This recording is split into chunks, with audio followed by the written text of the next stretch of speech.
Commissioner మన under కంట్రోల్లో ఉంటారు. సెంట్రల్ మన పక్కలో ఉంటది. మనం పిలిస్తే పరిగెట్టిద్ది. నేను ఢిల్లీ వెళ్ళి ఒక్కసారి బటన్ నొక్కితే పని జరిగిపోద్ది అనే తప్పుడు స్టేట్మెంట్లు ఇచ్చి ఒక గజెటెడ్ స్థాయి అధికారులతో కూడా తప్పు చేపిచ్చేశాడండి. చెయ్యి దాటిపోయింది. వాళ్ళు ఆల్రెడీ అదేంటో ముళ్ళ కంచె మీద పడ్డ చీర పరిస్థితి అయిందండి. ఈ రోజు ప్రభుత్వ ఉద్యోగస్తుల పరిస్థితి చిన్నగా తీసుకోవాలా, గట్టిగా అయితే చీర జనిగిద్దా అనే పరిస్థితుల్లో ఉన్న ఇబ్బంది.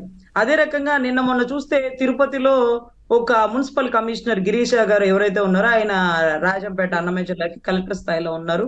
పట్టుకుంటే 30,000 ఓట్లకు సంబంధించిన ఎంట్రీ ఆయన ఐడి నుంచి వెళ్ళిందన్నారు. తర్వాత అడిషనల్ ఎస్పీలని, సిఐల్ని, ఎస్ఐల్ని, హెడ్ కానిస్టేబుల్ని మొత్తం సర్దేశారు. నిన్నటి రోజు అండి పశ్చిమ గోదావరి జిల్లాకు సంబంధించిన ఒక కలెక్టర్ ప్రశాంతి గారు అండి, ఆవిడ 40 మంది బూత్ లెవెల్ ఆఫీసర్లను సస్పెండ్ చేసి ఇస్సిరి అవతల పడేసింది. ఆమెను ఇప్పుడు ట్రాన్స్ఫర్ లో పెట్టారు. ఆవిడ ప్లేస్ లో తీసేసి ఇంకొక అతను వచ్చేసాడు ఆల్రెడీ. సో అంటే ఇక్కడ కొంతమంది ఐఏఎస్లు ఏం చేస్తున్నారంటే మాకు మంచి భవిష్యత్తు ఉంది, మీరు 50-60 ఏళ్ళు వచ్చినారు, ఏదో ఒకటి చేసేసి ఉన్నదాంతో సర్దుకుని వెళ్ళిపోదాం అనుకుంటున్నారు. మేము ఒక ఎమ్మెల్యే చెప్పినట్టు వినము, అవసరమైతే సస్పెండ్ అయ్యి తిరిగి మా ఉద్యోగాల్లోకి మేము పోతాం, అవసరమైతే ట్రాన్స్ఫర్ అవుతాం, మీరు చేసిన తప్పుని మేము సమర్థించడం, మా చేత్తో మేము తప్పు చెయ్యము అనేది ఒకటి కళాఖండిగా చెప్పేశారు. కలెక్టర్ ట్రాన్స్ఫర్ కూడా అయిపోయిందండి ప్రశాంతి గారు. సో అక్కడక్కడ మచ్చుతునకి కొంతమంది ఐఏఎస్లు ఉంటారండి, ప్రతి ఒక్కరు పులుముకోరు. ఎందుకంటే మనం గమనిస్తే ఏదైతే ఓబులాపురం మైన్స్ లో పాపం అసలు ఎంత నిజాయితీగా పనిచేసే శ్రీలక్ష్మి గారితో తప్పు చేపించి ఆమెను కూడా జైల్లో ఇరికిచ్చారు. నిన్నటి రోజు స్కిల్ డెవలప్మెంట్ లో చంద్రబాబు గారిని ఇబ్బంది పెడితే మరేదేంటండి దానికి సంబంధించిన అజయ్ కల్లన్ రెడ్డి గారు ఇంకొక రెడ్డి గారు ఎందుకు రాలా? మరి ఇక్కడేమో ముందు ఐఏఎస్ ఎత్తి లోపలేశారు, అక్కడేమో చీఫ్ మినిస్టర్ నే మాజీ చీఫ్ మినిస్టర్ నే పట్టుకుని లోపలేశారు. వీళ్ళకేం సంబంధమే లేదంట, మరి ఏంటది? సో ఇవంతా ఒక ఎత్త అండి. మీరు చెప్పండి, మీ జీతం 50,000 అనుకోండి, రేపు ఇంకో కొత్త జీతంలో ఉద్యోగంలో జాయిన్ అయితే 20,000కి జాయిన్ అవుతారా, 10,000కి జాయిన్ అవుతారా, 60,000కి జాయిన్ అవుతారా?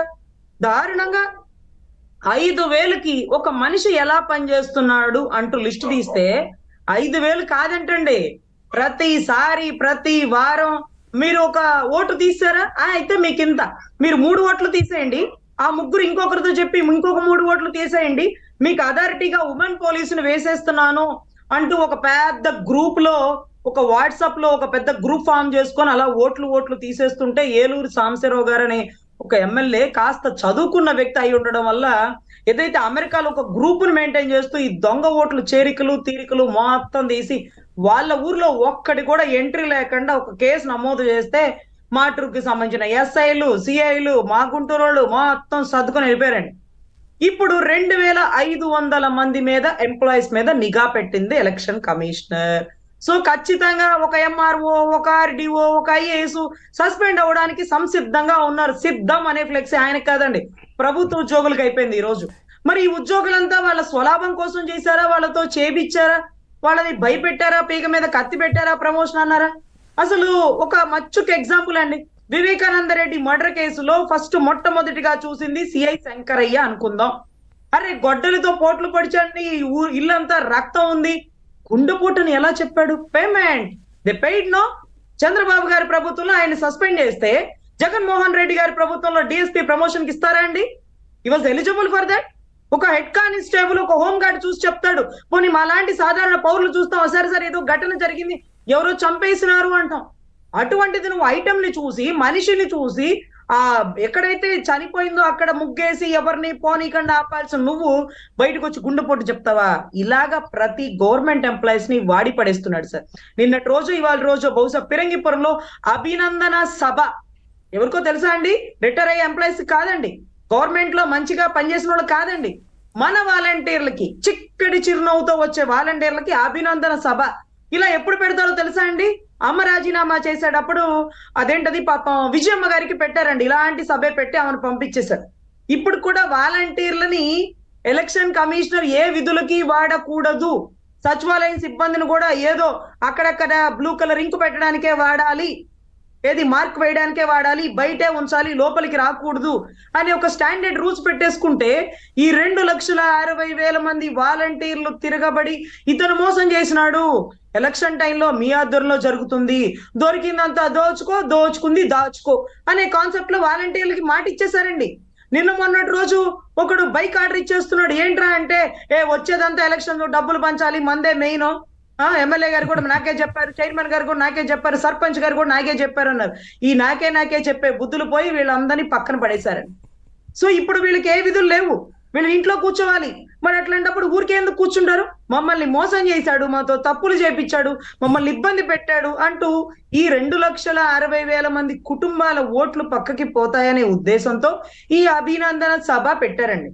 అసలు పదవిలోకి వచ్చి ఎంజాయ్ చేయరా రజనీ గారు వాళ్ళకి ట్రైనింగ్లు ఇస్తున్నారు కదా ఇప్పుడు మళ్ళీ, అంటే నెక్స్ట్ గవర్నమెంట్ వస్తే ఏమేం చేయబోతోంది, ఏమేం చేస్తారనేది ప్రజలకు చెప్పాలి. ఇక ఇప్పుడు కాదు, మళ్ళీ జగనన్న వస్తే మీకు అద్భుతాలు జరుగుతాయి, రాష్ట్రానికి పెట్టుబడులు వస్తాయి, ఇవన్నీ చెప్పండి అని వాళ్ళకి చెప్పడం. ఆ తర్వాత జగనన్ననే నాకు చెప్పాడు, మీకు చెప్పమన్నారు, మళ్ళీ వచ్చిన తర్వాత నెక్స్ట్ గవర్నమెంట్లో నెక్స్ట్ మళ్ళీ వచ్చేది మనమే, మనకి నెల నెల జీతం 10,000 ఇస్తామని చెప్పి ఈ విధంగా ప్రచారం కూడా చేస్తున్నారు కదా వాళ్ళకి.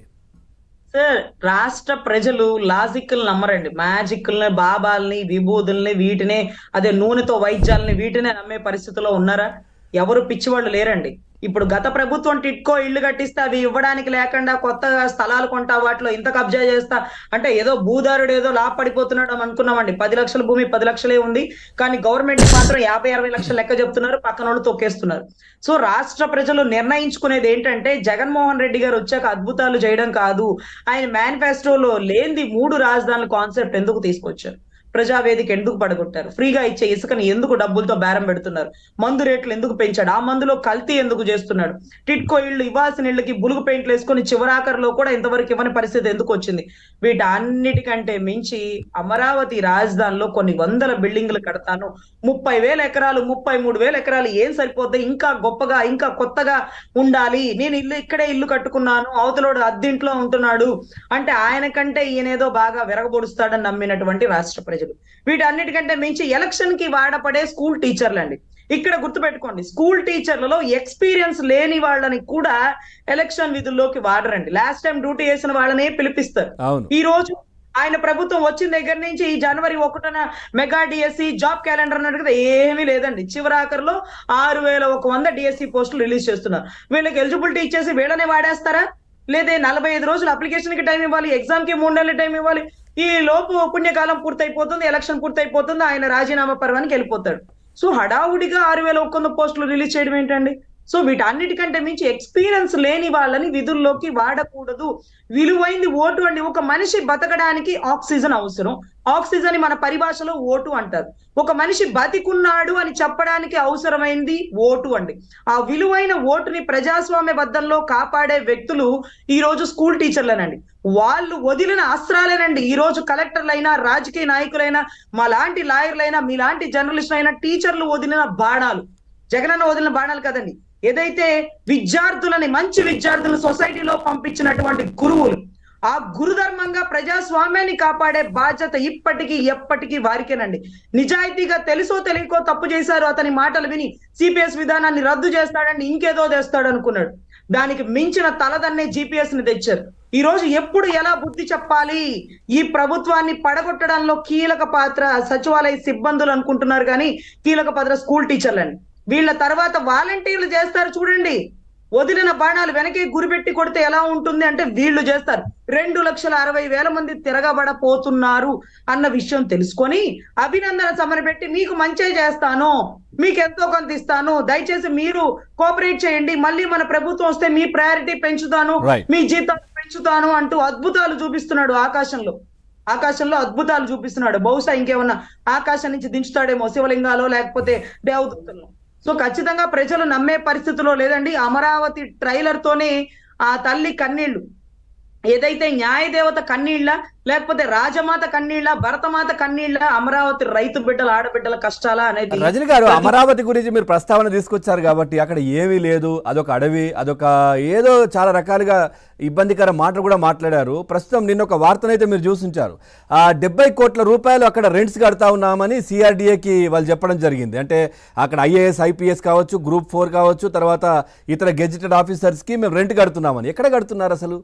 ఎక్కడ బిల్డింగ్ లో ఉంటున్నారు వాళ్ళంతా? ఆ డబ్బులు ఎక్కడికి పోతున్నాయి? ఆ 70 కోట్ల రూపాయలు ఎక్కడ కట్టారు?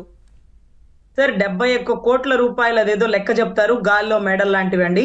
ఇంకొకటి ఏంటంటే బాబు గారు చేసిన మంచి పని ఆ భూములు తీసుకుని ఒక సపరేట్ గా సిఆర్డిఏ చట్టాన్ని పెట్టారండి. అవును. లేకపోతే ఈ పాటికి ఎప్పుడో చుట్టేసి పక్కన పెట్టేవాడండి. సిఆర్డిఏ చట్ట విరుద్ధంగా పోలేక, సిఆర్డిఏని ఆపాదించుకోలేక, సిఆర్డిఏ డబ్బులు కాజేయలేక, ఏమీ చేయలేక నిస్సహాయతలో ఉన్నాడండి. అసలు అమరావతిలో బిల్డింగ్లు ఉన్నాయా లేవంటే, అరే రే మీరు హైదరాబాద్ లో ఉన్నారు, నేను ఎక్కడో గుంటూరులో ఉన్నాను, కానీ అమరావతిలో సెక్రటేరియట్ లో దొంగ రూట్ వేసుకునే వాడికి తెలియదండి అవి బిల్డింగ్ లా గాలి మేళ అని. అమరావతి సెంటర్ లో ఆఫీస్ పెట్టుకున్నాడుగా తాడేపల్లి ప్యాలెస్ లో. సో ఇవన్నిటికీ అతనికి ప్రతిదీ తెలుసండి. ఖచ్చితంగా ఈ భూములు మొత్తం కబ్జా చేసేయాలని చూశాడు. ఇవి అవలేదు. సో మనందరం చదువుకున్న వాళ్ళం, కోట్లకి వెళ్ళదగిన వాళ్ళం, కోట్లు దగ్గరున్న వాళ్ళం కాబట్టి అమాయకులుగా టార్గెట్ చేసి వైజాగ్ అండి, ఋషికొండకి సంబంధించిన కానీ, సింహాచలం ట్రస్ట్ భూములు కానీ, మఠం భూములు కానీ, వాళ్ళకి పట్టాలు ఉండవండి. ఎన్నో సంవత్సరాల నుంచి అక్కడే ఉంటారు. వాళ్ళని కబ్జా చేసి మోసం చేసేవాడు లేడు. కానీ ఇప్పుడు వచ్చాడు మోసగాళ్ళకి మోసగాడు 420.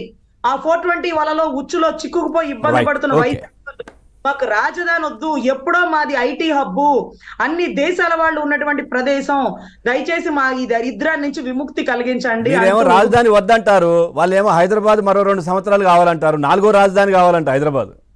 సార్ రేవంత్ అన్నని అడగమండి. ఒక ఆల్రెడీ ఎక్కడ కొడితే పడిపోతాడా అని ముందే బాత్రూమ్ లో జారి పడ్డాడు. పోయి రేవంత్ అన్నని అడగమనండి. కర్ర బాగా తిప్పుతాడు. ఎలా తిప్పుతాడు వాళ్ళకే తెలియాలి. రైట్. ఒక్కసారి సుబ్బారావు గారితో. సుబ్బారావు గారు, సార్ కోడ్ వచ్చిన తర్వాత వీళ్ళ పరిస్థితి ఏంటి సార్? అంటే కోడ్ వచ్చిన తర్వాత కూడా ప్రభుత్వం నుంచే వీళ్ళకి డబ్బులు వెళ్తా ఉంటాయా? ప్రజా డబ్బులే వీళ్ళకి వెళ్తుంటాయా? ప్రజలు కట్టిన